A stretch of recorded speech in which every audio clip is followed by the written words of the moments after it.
I was the mother, the provider, the only parent, and still they labeled me low-educated at my son's wedding. "You're just the mother, let the father speak." The words didn't echo. They landed. Sharp, heavy, final. They didn't come from my son, but from his bride's mother, smiling as she placed the microphone in Robert's hand, the man who hadn't changed a single diaper. I stood there, in a pressed blue dress I bought secondhand, heart pounding so hard I felt it in my ears. People clapped politely. The wedding planner nodded, and my son, my boy, my only boy, looked away. 27 years of sacrifice. One sentence to erase it. If you find value in real stories told with clarity and truth, make sure to subscribe to stay informed with Black Grace Diaries. It was supposed to be the happiest day of his life, and I told myself over and over that it wasn't about me. I told myself that when they didn't mention me in the program. I told myself that when I was seated at the end of the second row next to a cousin I hadn't seen in 10 years. And I kept telling myself that when I saw Robert, my ex-husband, standing next to my son in a navy blue tux like he'd been around all along. He hadn't. He missed everything. The chickenpox, the night terrors, the scraped knees and spelling bees and late-night math meltdowns. He missed prom, and the eviction, and the 3 years I worked at the diner just to keep the lights on in our one-bedroom apartment. But today, oh today, he was wearing a boutonniere like he'd earned it. I clenched my fingers under the tablecloth, eyes fixed on the polished wine glasses as Robert cleared his throat at the mic. "I'm proud," he said. Proud? The man didn't even know his son's middle name. "I know I wasn't around much," he chuckled, drawing soft laughter from the crowd. "But watching Daniel become the man he is today, it's the greatest gift of my life." I wanted to scream. I wanted to stand and say, "He became that man despite you, not because of you." But I didn't. I sat and I swallowed the tears with the same skill I'd swallowed cheap coffee and judgmental looks for over 2 decades. My name wasn't mentioned once. Not in the speech, not in the slideshow, not even in the prayer. And when Daniel and his bride raised their glasses for a toast to all the people who made today possible, his eyes scanned right past me like I was just another guest. I smiled, though, because that's what mothers do. We smile even when our hearts crack open like cheap porcelain. After dessert, I slipped out. No one noticed. Not even Daniel. Outside, the wind tugged at my shawl. I stood by the parking lot, letting the music from inside fade behind me. Someone's voice cracked through the mic, laughing. Probably Robert again. I pulled my phone from my purse, opened the photos. There was one from last Christmas, me and Daniel in front of my tiny plastic tree. He had his arm around me. He was smiling. Was that real? Was any of it? I tapped to play a voicemail I'd saved, years old, from when he was maybe 10. "Hi, Mom. Just wanted to say I got the A on the test. You were right about flashcards. Love you more than pancakes. Bye." I closed my eyes, clutched the phone to my chest, and let the tears fall. Not because I wasn't loved, but because I wasn't seen. What Daniel didn't know was I kept every drawing he made me, every note, every school photo. I used to reread his Father's Day cards and pretend they were mine. Because back then, I was both, mother and father, protector and provider. and no wedding toast could rewrite that. He left on a Wednesday. Not with a fight, not with a scream, just a silence. And a note scribbled on the back of a Chinese takeout menu. Can't do this. Don't wait up. R. Daniel was 6 months old. The formula was almost out. So were the diapers. And all I could do was stand in the middle of the kitchen, holding that crumpled note with one hand and my crying baby with the other, wondering how the hell this became my life. The fridge was half empty. The rent was due in 5 days. And the only thing Robert left behind, besides the mess, was a phone bill he'd opened in my name. $164, which might as well have been $1 million. That night, I sat on the floor, back against the cracked wall, nursing Daniel while my tears hit the top of his head. Would he hate me if he knew I failed before we even began? My parents hadn't spoken to me since I married Robert. "You're throwing your future away," my father had said. He was right. But I was 19, in love, and naive enough to believe that love fixed things. I never went to college. I was supposed to, accepted into 2 schools, one of which had even given me a scholarship. But then I got pregnant, and Robert said we'd figure it out. His idea of figuring it out turned out to be disappear. So I called everyone I could think of. Aunt Carla gave me $40 and some old baby clothes. The rest just gave me silence. On Friday morning, I took Daniel to the local daycare, told them I'd pay by the end of the week. The woman at the front desk looked at me with pity in her eyes. That same afternoon, I walked into Sammy's diner with 0 experience and begged for a job. Sammy, a man with ketchup stains on his shirt and a toothpick always in his mouth, said, "You can smile and carry 3 plates at once?" I nodded, even though I couldn't. Yet. I worked the 4 p.m. to midnight shift, and when I got home, I rocked Daniel to sleep with feet that felt like cement blocks. We had 1 space heater for the apartment. I kept it in his room. I slept in layers and held onto the warmth of his breathing from the baby monitor. By the 3rd week, I was late on rent. Landlord came by, chewing gum with no patience. "You can't just cry your way through bills," he said.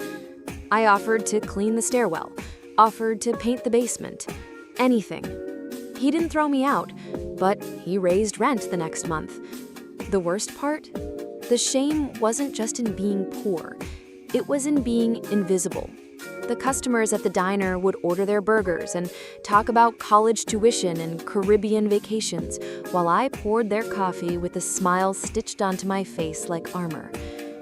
They think I'm stupid, I thought one night, wiping a booth at 11:43 p.m., because I wear an apron instead of heels. Daniel didn't know any of this. He was too little. He thought dinner was always meant to be peanut butter sandwiches and orange slices. He thought life was fine. And I let him think that, because that's what mothers do. We bleed behind curtains. I never told Daniel about the eviction notice I had to rip off the door, or the time I sold my necklace, the only gift my mother ever gave me, to buy him asthma medicine. Would he love me more if I had a degree on the wall instead of calluses on my hands? One night, after putting him to bed, I picked up a pen, wrote my first letter to him. "Dear Daniel, today you smiled when I picked you up from daycare. It's the only thing keeping me standing tonight. You didn't notice Mommy had to pretend to have eaten already. And that's good. I want you to grow up full of joy, not pain." I folded the letter, tucked it in a box, and told myself, one day he'll know. Why don't we live in a house like Marcus? Daniel was 7, missing one front tooth. Curious, innocent. And I was standing in line at the food bank, my shoes soaked from a broken umbrella and a long walk. The question hit harder than the wind. I bent down to zip up his coat. Because Mommy's still working on building ours. It wasn't a lie. It just wasn't the kind of truth he could understand yet. By then, I was juggling 3 jobs: the diner, cleaning houses on weekends, and an overnight shift at a call center 3 nights a week. Sleep became a luxury I stored in 40-minute pockets. My spine bent in ways my pride couldn't. There were days I didn't eat dinner. Not because I wasn't hungry, but because I needed to leave enough for Daniel. He'd ask, "Aren't you eating, Mom?" And I'd smile, kiss his forehead, and say, "I grabbed a bite at work," which sometimes meant stealing a cold slice of leftover pie that customers left behind at the diner. The other mothers at school wore clean coats and drove SUVs. I wore a thrifted peacoat and waited under a crooked bus shelter. Once, at a parent-teacher meeting, a mother asked if I was the babysitter. She smiled politely, but her eyes scanned me like I didn't belong. Daniel had drawn a picture for class. My hero. It was me. In the drawing, I was holding a vacuum and a tray of food. At first, I smiled. Then I cried, because even in his admiration, I was still the woman with her hands full. He never saw me break. Not when the electricity got cut off for 3 days in January. Not when I got fired from the call center for falling asleep at my desk. Not even when I opened a final notice from the gas company with trembling fingers. I kept telling myself, hold on, just a little longer. When he gets to high school, things will get easier. But they didn't. High school brought its own war. Not with Daniel, but with the world around him. He started noticing things, the way other kids had iPhones, designer shoes, dads who showed up to soccer games. One day he came home, dropped his backpack, and asked, "Were you ever gonna get a real job, Mom?" My hands froze in the dishwater. A real job? Like in an office, with air conditioning, where people call you ma'am and not miss like they do at the diner. He was 15, and I realized then the world had gotten to him. I wanted to scream, "You think I wanted this? You think I chose late shifts and hand-scrubbing toilets while my body fell apart?" But I didn't. I just dried my hands, turned to him, and said, "Every job is real when it keeps the lights on, Daniel."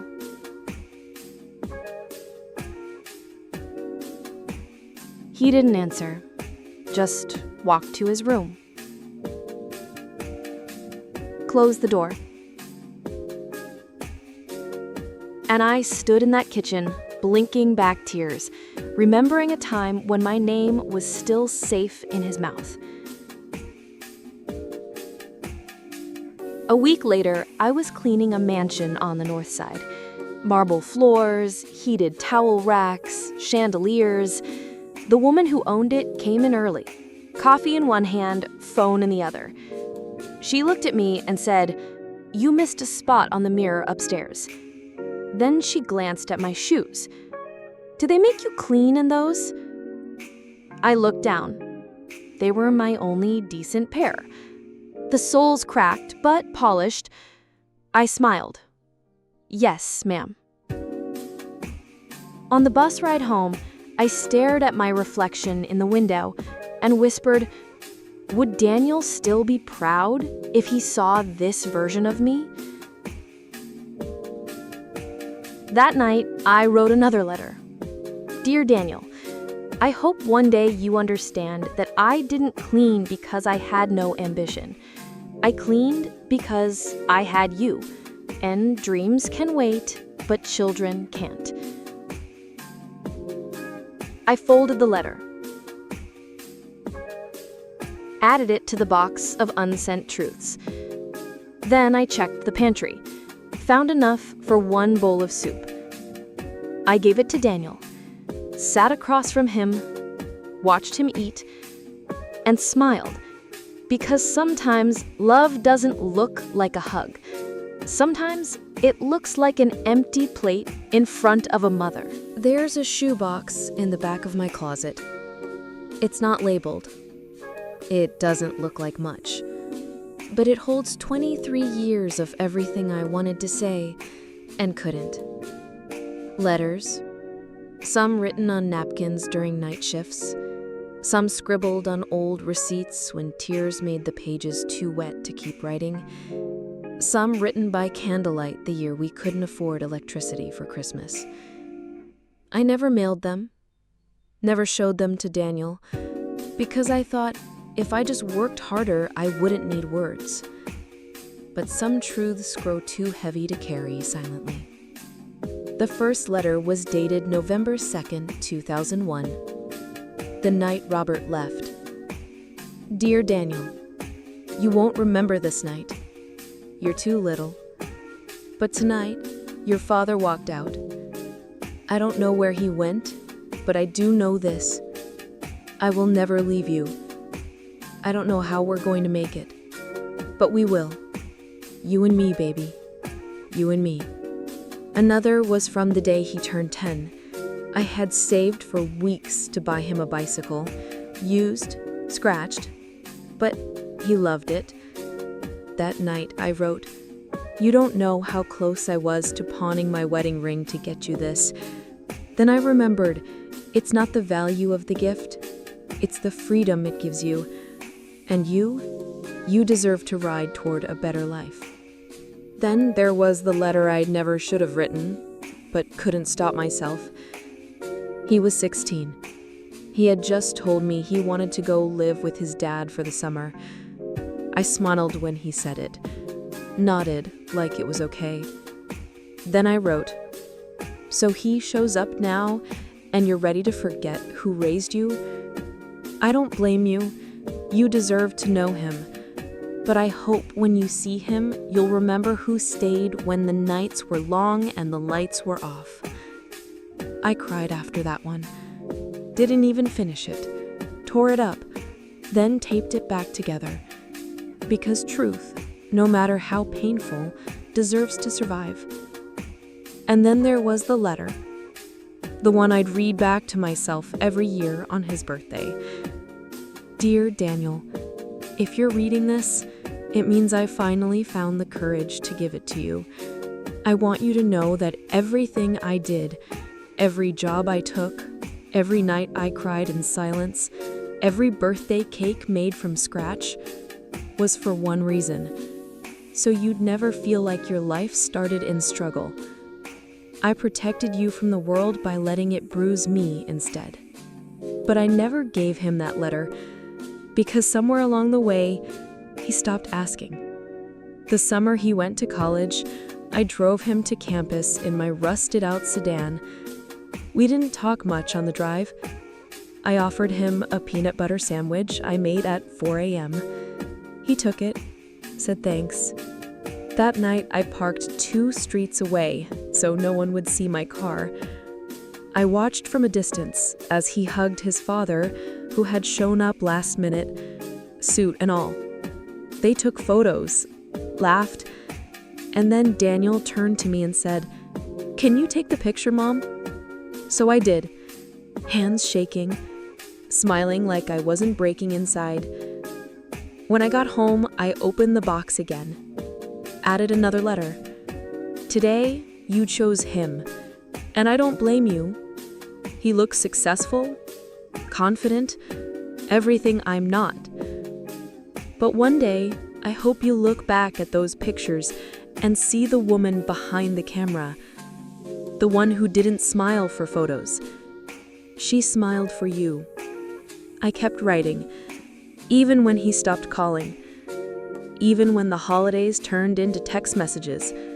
Sometimes I wondered, if he read these, would he hate me? Would he feel guilt? Or would he finally understand? Would he finally see me? Then, one day, I stopped writing. Not because I ran out of things to say, but because I realized I was holding on to a version of him that no longer existed. Until 1 week before the wedding, when I opened the box and found the very first drawing he ever made, a stick figure with messy brown hair and a crown. It said, "My mommy. She is the queen of everything." I folded it gently, pressed it between my palms, and whispered, "She used to be. Once." It was supposed to be the moment. The one I'd worked for, saved for, sacrificed my health, my sleep, my entire 20s for. His college graduation. But I wasn't there.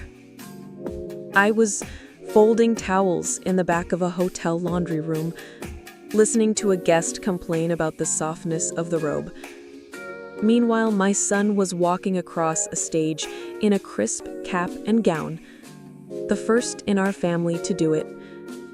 And next to him, seated in the front row, with perfect posture and a luxury watch that screamed redemption, was Robert. He didn't tell me he was going. Daniel, I mean. The last text I got was, "Hey Mom, graduation is at 2. Don't stress if you can't make it." It was a Tuesday. My shift started at noon. I stared at that message until the screen dimmed. Don't stress if you can't make it. As if missing the proudest day of my life could ever be casual. I had planned to be there. I really had. I'd requested time off 3 weeks earlier. Even picked out a blouse from Goodwill. Soft, lilac. The kind moms wear in graduation photos. But the hotel manager said no. "We're understaffed," he shrugged. "You're good at keeping quiet and getting things done. I need you." I wanted to scream, "I am more than this uniform." But instead, I nodded. Because jobs are easier to replace than rent. At 2:17 p.m., I snuck into the break room and pulled up the live stream on my phone. There he was, Daniel, my baby, taller than I remembered, smiling so wide the corners of my phone couldn't hold it. And behind him, a camera panned across the crowd. Right before the shot changed, I saw it. Robert, sunglasses, smug grin, applauding like he earned this. My chest burned, not with jealousy, with betrayal. Robert hadn't paid for one book, hadn't stayed up one night when Daniel had a 104-degree fever in middle school, hadn't held him during the college rejection letters, or danced with him when the acceptance finally came. That was me. All of it. Me and coupons and borrowed Wi-Fi and secondhand everything. And yet there he was, clapping like a father. I stayed in the break room longer than I should have. Got reprimanded for it, didn't care. Later that night, I checked social media. Daniel had posted a photo. Made it. Couldn't have done it without my people. In the photo, his friends, his girlfriend, and Robert with his arms slung around Daniel's shoulder. No mention of me, no tag, no thanks. Just nothing. I didn't call him that night. Didn't want to be the mother who asks to be remembered. Instead, I pulled out the shoebox, wrote a new letter. Dear Daniel, I watched you from a screen today. The happiest moment of your life, and I wasn't there, not by choice, but by survival. I hope one day when you look at your diploma, you'll remember the hands that folded laundry so you could earn it. I put the letter under the old one, the one about the bike, stacking years of love he may never read. 3 days later, he texted, "Did you see the pics? Pretty cool, huh?" I replied, "You looked amazing. So proud of you." That's all. No mention of where I'd been, no bitterness, Just grace. Because mothers don't get credit. We get quiet. Still, something inside me started to crack. Was I raising a son who only saw value in what the world clapped for? Months passed. I kept working, kept saving for the wedding. Yes, the wedding. He had proposed shortly after graduation, told me she was the one. I smiled when he told me, told him I'd help however I could, even if I wasn't sure I'd be welcomed with open arms. And I was right, because the moment I met her, his fiancée, she shook my hand and looked behind me, as if I had come alone, incomplete. When I told her I worked at a hotel, she nodded vaguely and said, "That's good. Everyone's got their thing." Her smile never reached her eyes. That night, I called my sister and whispered, "I think I raised a son who forgot to look back." She said nothing. Sometimes silence is the loudest agreement. "Excuse me, can you clean this up before the guests arrive?" I turned. She was holding an empty champagne flute, one eyebrow arched like punctuation. And for a second, I didn't understand, until I saw where her eyes had landed. The smudge on the table, the stain on the floor, and me. I was wearing my best white blouse, but next to her diamond bracelet and satin heels, I suppose I looked forgettable. "I'm not staff," I said gently. "I'm Daniel's mother."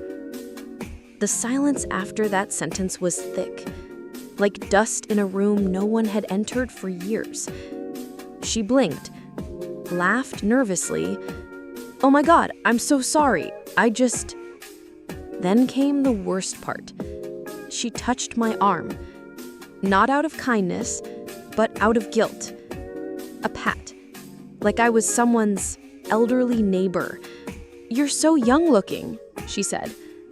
It was meant to sound like a compliment, but it was camouflage for embarrassment and discomfort. Because to her, Daniel's mother wasn't supposed to be me. She moved on quickly, turned to the caterer and asked about the gluten-free options. I stood there, heart burning, pride folding in on itself like a paper swan dipped in rain. I think she thinks I clean bathrooms, I thought. I think she thinks I raise men but don't belong among them. Later that night, Daniel called to apologize. "She didn't mean it like that," he said. "She was stressed. You know how weddings are." I bit my tongue, because I knew exactly how weddings were. I knew how women like her saw women like me. Useful. Silent. Background. What I didn't say was this. She looked right at me and didn't see me. What I didn't say was, she thought I was the maid because I dressed for practicality, not for pictures. What I didn't say was, if she knew what I gave up so you could stand next to her in that rented tux, she'd thank me, not mistake me. Instead, I said, "It's all right." She was just overwhelmed. Because I've spent my whole life giving people a way out of the truths they don't want to own. A week before the wedding, I mailed them a check. $500.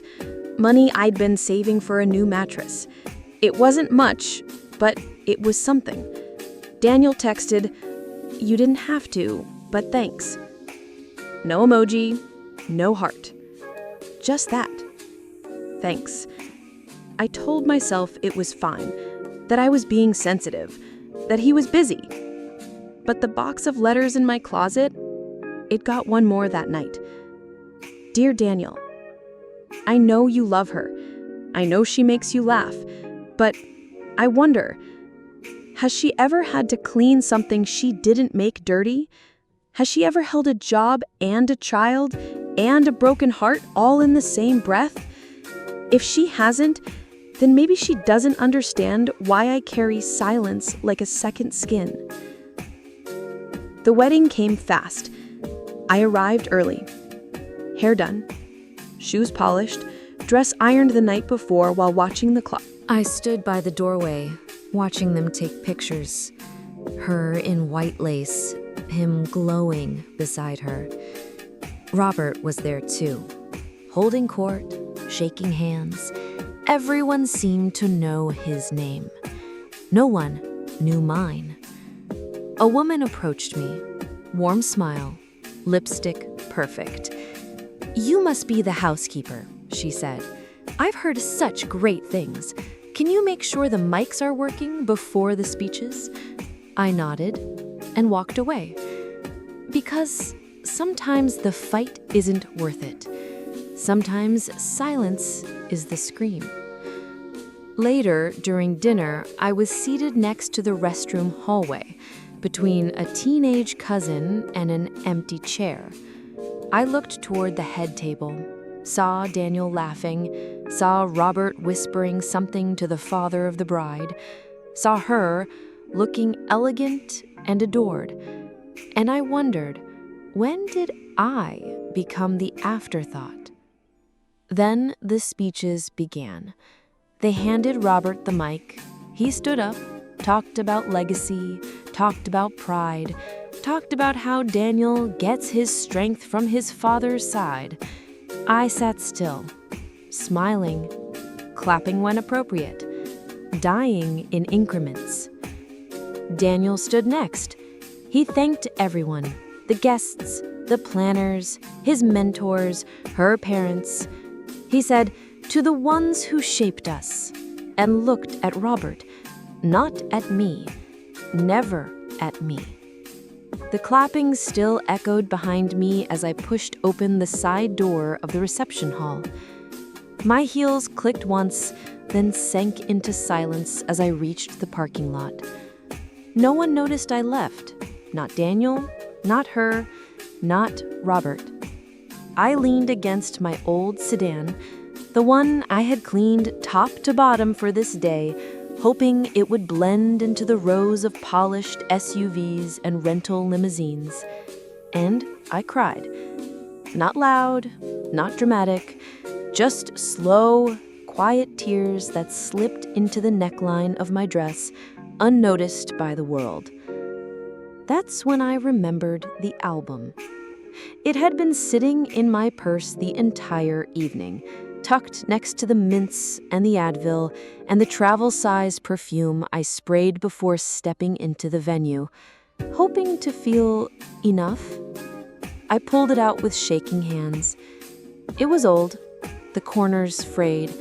The cover, "For My Son," was handwritten in gold ink that had faded over time. I had spent months putting it together, scanning, printing, arranging. Photo after photo, memory after memory. Proof. Proof that I had been there for every moment. Page 1. Daniel's hospital photo. Pink cheeks, eyes closed, wrapped like a promise I didn't know how to keep. Page 2. Him in the high chair, smearing mashed peas everywhere. Me in the background, laughing, covered in just as much green. Page 6. A birthday party at the park. I had made the cake myself. Lopsided, sure, but full of love. He wore a paper crown and called himself King of Pizza. Page 12. His 8th grade graduation. He had outgrown his pants and was mortified. I remembered pinning the cuffs that morning and saying, "Don't worry, confidence fits everyone." And near the back, taped to a blank page, was the drawing, the crayon one. My mommy, queen of everything. I had forgotten I put it there. But there it was. Crooked, simple, true. I closed the album, held it against my chest, and whispered, "He doesn't remember that version of me." Not because he's cruel, but because the world teaches boys to value noise over nurture. Robert had returned with stories, with suits, with just enough presence to be visible. And me, I had stayed, in the shadows, where no one thinks to shine a spotlight. I thought about walking back in, handing Daniel the album, forcing him to look at every page. See, I was there. I did it. All of it. But what would that do? He would smile, apologize, say he had no idea, maybe cry, and then return to his life where I was the background character with calloused hands and quiet eyes. So I stayed by the car, let the music drift faintly from the hall, let the laughter rise and fade. And in that silence, I made peace with something. Sometimes motherhood is a role where your name never gets said aloud, but your presence is stitched into every chapter. Back inside, the DJ cued the mother-son dance. I wasn't there. Robert danced with him instead. People clapped, some cheered. I flipped the album open one more time, found the photo from Daniel's first day of kindergarten. He was holding my hand, backpack too big for his tiny shoulders.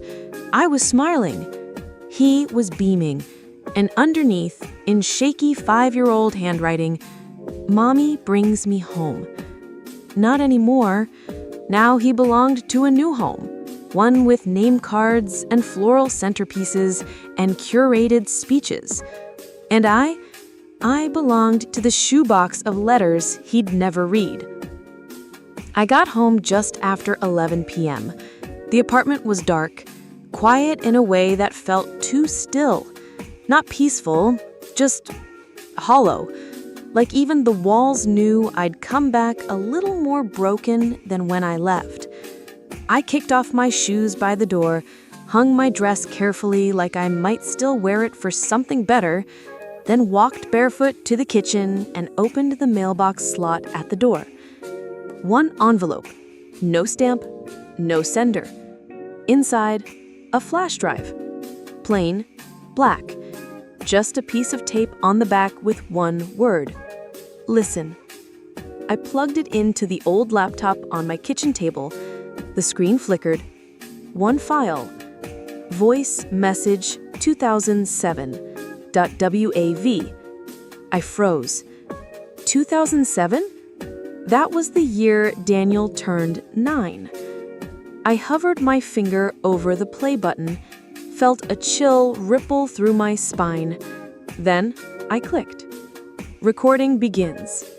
"Hi, Mommy." It was Daniel's voice. Smaller, higher, untouched by sarcasm or pride. "Hi, Mommy. Mrs. Jenkins helped me record this so I could surprise you. I just wanted to say thank you for packing my lunches even when you're tired and for fixing my robot costume. Oh, and for coming to the science fair when you were sick." My breath caught. Tears welled instantly. Some kids say their moms are fancy, but mine is magic. You always make stuff better, even when things are bad. So, I love you. Also, I'm sorry I spilled juice on your work shirt. I didn't mean it. You looked sad after. I don't like when you're sad. When I grow up, I want to make you proud. Like every day proud. Like parade proud. Then, in a whisper, "Okay, I'm going to go now. I hope you play this when you're tired or when people forget how awesome you are." Recording ends. I sat still, hands over my mouth, body shaking. 17 years, and somehow that little boy had reached through time to wrap his arms around the woman I had become. I didn't know who found that recording. Maybe the teacher sent it years later. Maybe Daniel found it and left it for me quietly after the wedding. Or maybe fate or grace had left it in the mailbox when I needed it most. I opened the shoebox of letters, pulled out the one I wrote after his science fair. "Dear Daniel, I barely made it today. I had a fever and no sick leave. But you stood beside that volcano like it was Everest, and I remembered why I keep going. I pressed that letter against the flash drive. Two truths finally meeting. Her voice and his. Then and now. The pain from the wedding didn't vanish. Not entirely. The words unspoken. The toast that skipped me. The way his bride had looked at me like I didn't belong. But now I had something else. A voice that remembered. A child who hadn't yet forgotten. A promise that maybe, just maybe, that part of him still existed. At 1 a.m., I wrote a new letter. But this one wasn't for the shoebox. This one, I was going to give him. Dear Daniel, thank you for remembering me, even if only in a whisper from years ago. I don't need speeches or spotlights. I just need you to know I was there. Every day, every page, even if the world never said my name, I wrote it into your story, and it will never be erased. There was a knock at the door. Firm, hesitant, like someone who wasn't sure if they still had permission to enter. I opened it slowly. Daniel stood there. No suit, no bride, just jeans, a wrinkled hoodie, and something far more unfamiliar on his face. Uncertainty. He held something in his hand. A photo. Hey, he said. I stepped aside. He walked in like a stranger visiting an old church. Looked around like everything was familiar and foreign all at once. He sat down at the kitchen table, right where I'd listened to his voice from the flash drive. He placed the photo between us. It was the crayon drawing. My mommy, queen of everything. I found this, he said, voice low, in an old bin of school stuff. Don't even remember making it. I nodded, waiting. He swallowed hard. You know I didn't mean to forget you at the wedding, right? I said nothing, because forgetting and erasing are two different things, and one of them requires more than an apology. He looked at me. Why didn't you say something? That broke me, because he didn't understand. I'd been saying something my entire life, just not in words. I said it when I packed his lunches at 4 a.m., when I worked double shifts with swollen ankles, when I smiled through missed birthdays, canceled plans, empty plates. You're right, I said quietly. I should have. He looked away, eyes glassy, like the dam was finally cracking. Then he said it. I gave a speech, and I thanked the man who left. The silence between us was the kind that only decades can gild. He said, I didn't even realize it until I watched the video back. My voice sounded proud, but my eyes, I looked like I was lying. He reached into his jacket, pulled out the flash drive. You got this, right? I nodded. He smiled, a little broken. I was a better son when I was 9. That's when I stood up, walked to the closet, pulled out the shoebox, set it on the table between us. He raised an eyebrow. What's this? Everything I never said. every time you made me proud. Every time I didn't have the words or the right moment or the courage. It's all here. He opened the lid, slowly, like it might burn him. Letter after letter. Some yellowed with time, some fresh and tear-streaked. He picked one at random, read silently, his jaw clenched. You kept all of this? You were all of this. He didn't speak again for a long time. He just kept reading. And when he finally looked up, his voice cracked. You were never low, Mom. We were just looking too high. The tears came without shame for both of us, because the truth had finally found air, and it didn't need a microphone or a wedding speech. It just needed a kitchen, a table, and two people brave enough to sit with everything they didn't say. He stayed for hours, read every letter, ate leftovers from my fridge without complaint. Before he left, he hugged me tighter than he had since he was a boy. He said, I'm going to tell her, and everyone else, about you, about what it really took. I smiled. You don't have to fix the past, I told him. Just remember who held it up. Weeks later, a package arrived. A framed version of the drawing. Underneath, etched in gold. To the queen of everything, my first teacher, my forever anchor. Love, Daniel. He gave a new speech at a smaller dinner. No tuxedos, no floral centerpieces. Just family, real family. And this time, he said my name. Loud, clear, proud. She didn't graduate college. She graduated sacrifice.